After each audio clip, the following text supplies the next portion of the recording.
And we cannot also count those who resent Him, those who hate Him.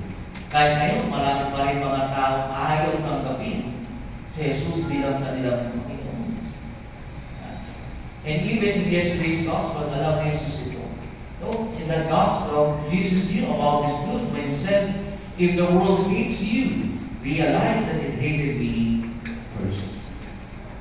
Kaya nga, when the Lord is telling us, love me, it is not just a commandment, but it is a demand from the Lord. The Lord is demanding us to love Him. But then again, to love Him is not only to love the Lord, because we know also in the fact that the way of loving Him is also by loving our brothers and sisters. When we love even our enemies and those who hate us.